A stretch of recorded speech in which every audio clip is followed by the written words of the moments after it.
Wow! Grabe! Pinakabagong tambalan na ito nga ay sina Papa.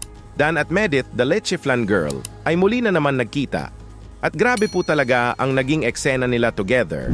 Ang expectation po talaga nating lahat ay sobrang nakakakilig ito. At ito nga ang nangyari. Di po talaga tayo binigo ng Team Dadith.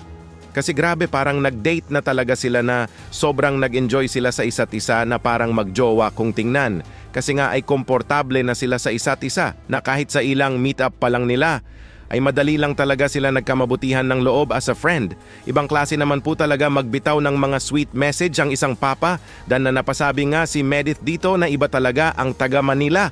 Naku po, sanay na daw ito sa mga banatan. Na mala Robin Padilla naman po talaga pag bumanat si Papa Dan. Nakabonding nga ni Papa Dan ang isang Medith kasi ay pinakyaw na niya ang tindang leche. Flan nito para lang ang oras ni Medith ay mapunta sa kanya at makasama man lang ito at mas makilala pa. May video clip nga mga idol na patungkol sa lahat ng ito na di po talaga nakakasawang panoorin ang kilig moments nila together. Bago po ay shout-out ko po muna ang mga leaders ng Kalingap na sina Kuya Val Santos Matubang, Ate Edna Vlogs, at Idol Kalingap Rab. Pati na rin po sa lahat ng members ng Karepa. Suportahan po natin sila palagi. Eto na nga po mga idol ang video clip, panoorin nyo po. So kaya na, lumabas, mag-hangout. Opo. Okay lang? Hindi po sir, magtitinda po ako syempre po. Priority natin ang paghahanap buhay. Tama. So kailangan mo ubusin yan. Yes po. Hindi bibiling ko na lahat yan. Para yung oras mo sa akin na. Okay? So tara, balot na natin lahat yan. Sige po. Para madami tayong oras. Sarap dito mamasyal, lalo na pagkasama mo yung mga ganitong usapan. Opo. Talaga may enjoy mo maglakad-lakad sa park. Grabe. Feeling ko madaming kinakasal dito. Opo, sobrang dami po. Kasi maganda eh, parang Yes. naisip ko din sa siguro balang araw gusto ko ikasal dito. Ganyan po pala pag taga Manila, no? Ano? Parang masyadong sanay. Kasa. Saan? Ano sinasabi mo ba kayo mo? Ano ba naging dapat dito na rin? Ano pa ba ang hanap niyo, sir? Ikaw.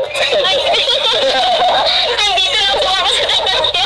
Sure ka po, Sir Dan? Okay lang po sa'yo mag-tricycle? Sure ako sa'yo. Hindi ko na enjoy mag-tricycle mo.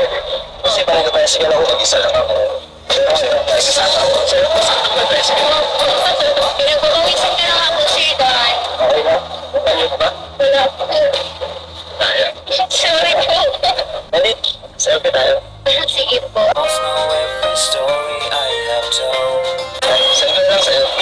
Messenger mo ha? Yes po. Pag nadidilit ha? Opo, Gusto mo ano eh? Gusto mo yung my day mo? Gusto mo? Ano? Di man ako demanding ha? Opo, hindi man po. Hindi masyado. Grabe! Paniguradong lahat ng nakapanood dito ay nabuhayan ang mga pusong natutulog ng matagal na panahon. Kasi nga ay napaka-imposible po talaga kung di po kikiligin sa mga eksena nilang nakakakilig at mga banat ni Papa Dan kay Medith. Na mala Robin Padilla na Manila boy nga ang dating. At plus may isang Medith pa na sobrang galing din na sumabay sa mga pick-up lines ni Papa Dan na malulupit. Kaya grabe po talaga ang mabubuong kiligan kwentuhan nila together. Kaya paniguradong marami po talaga ang di magsasawang panoorin ng Love Team, serye ng Team Dadith at mas inaabangan po talaga ang bawat serye nila. Go lang Team Dadith sa tambalan ninyo na sana ay mas tumibay pa at mas tatagal pa ito. Ano po masasabi niyo mga idol sa muling pagkikita ng Dadith? Kinilig po ba kayo sa eksena nila together na parang dati ang dating? Mag-comment lang po kayo. Dito muna lang po tayo Kuya Dambo. Nga po pala mabuhay ang Team Kalingap. Hanggang sa muli, maraming salamat po.